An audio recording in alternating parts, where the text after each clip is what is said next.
O mesmo raciocínio que foi aplicado ao sistema de coordenadas cartesianas e ao sistema de coordenadas cilíndricas será aplicado agora também ao sistema de coordenadas esféricas. Então, dado um ponto P no espaço e suas coordenadas r, θ e φ, nós podemos, a partir desse ponto, descrever um elemento diferencial do volume, simplesmente com comprimentos infinitesimais nas três direções desse sistema de coordenadas. Quais são os comprimentos infinitesimais? Ao longo do raio surge um dr. Então, é um simples dr. Ao longo de θ, como é um comprimento de arco, aqui surge r de θ. E ao longo de φ, também é um comprimento de arco, e esse comprimento de arco é um ρ de φ ou r seno θ de θ. Então, com isso, nós conseguimos descrever os três comprimentos infinitesimais nas três direções, e com isso nós podemos descrever um deslocamento tridimensional, as áreas e o volume infinitesimal em coordenadas esféricas também. Tá? Agora, não está nessa figura, mas podemos colocar também as direções dos vetores unitários. Apontando aqui para fora dessa superfície, nós temos um vetor que é o vetor AR. Então, aqui, AR. O vetor Aθ aponta na direção do crescimento da variável θ, ou seja, aqui para baixo.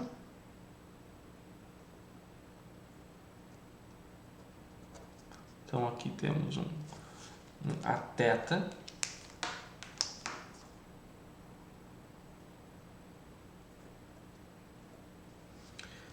E o terceiro vetor, formando 90 graus com os outros dois, é o Aφ. E assim, então, nós temos os três vetores unitários que darão, então, a direção das áreas. Tá? Então, aplicando essa definição às 6 possíveis áreas, nós temos na área externa dessa esfera uma área infinitesimal que tem direção AR, e os lados aqui são dois comprimentos de arco. Tem um r de θ aqui e r seno θ de φ aqui no outro lado.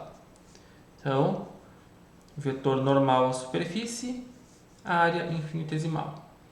Da mesma forma, apontando para baixo na direção de Aθ, tem uma área que tem um comprimento infinitesimal de r num dos sentidos, r seno θ de φ, comprimento de arco no outro sentido. E a mesma coisa no caso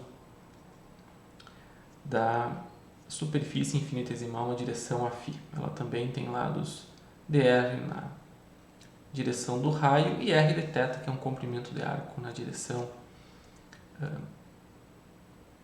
aqui do comprimento com relação ao θ. Então, com isso, nós conseguimos definir as três áreas positivas, a r, a θ aqui embaixo e a φ escondida lá do outro lado. Né? E as suas áreas negativas são as que apontam para dentro, na direção negativa de AR, aqui para cima na direção negativa de Aθ e para cá na direção negativa de Aφ. Tá? É importante que vocês tenham essa noção,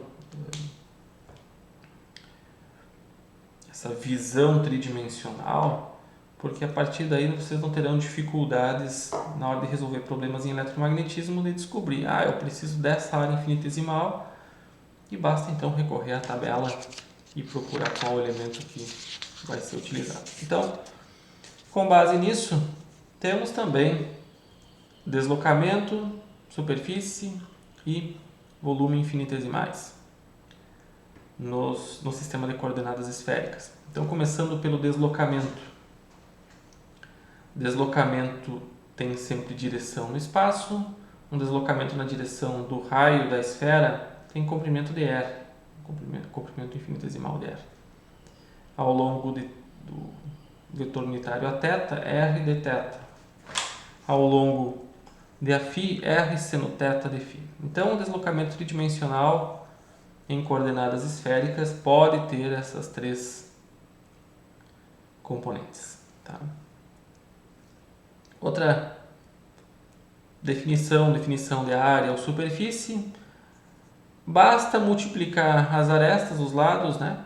Vocês têm então a definição do módulo e aqui basta colocar o vetor unitário normal à superfície. Então, a superfície externa da esfera é r² seno θ de θ de φ, direção a r.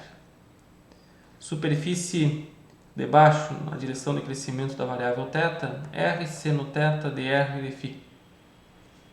E na direção de crescimento da variável φ, r de r de θ, direção a φ. Então, superfície pode ter o seu módulo e a sua direção. Vamos utilizar vários exemplos desses cálculos, né? Um cálculo simples, por exemplo, a área da superfície esférica. A área da superfície esférica pode ser calculada simplesmente integrando-se r² seno θ de θ de φ ao longo das direções, ao longo das variáveis r é constante, né? Dado um certo raio, ao longo então de θ e φ. Vocês têm então a definição a fórmula da área da superfície esférica. E aqui então, por fim, o volume infinitesimal. O volume infinitesimal sempre um escalar. Basta multiplicar todos os lados. Então fica r² seno θ de r de θ de φ. Também podemos encontrar, por exemplo, o volume de uma esfera fazendo uma integral de volume aqui e colocando os limites adequados de integração. Então, com isso, encerramos a definição de o que são essas áreas, esses deslocamentos, essas áreas, esses volumes infinitesimais nos três sistemas de coordenadas e peço que vocês revisem sempre que possível essas definições porque elas são bem importantes. A partir delas, então, dessa noção espacial que vocês vão desenvolvendo com o tempo, vocês não terão dificuldades com a resolução dos problemas associados ao eletromagnetismo.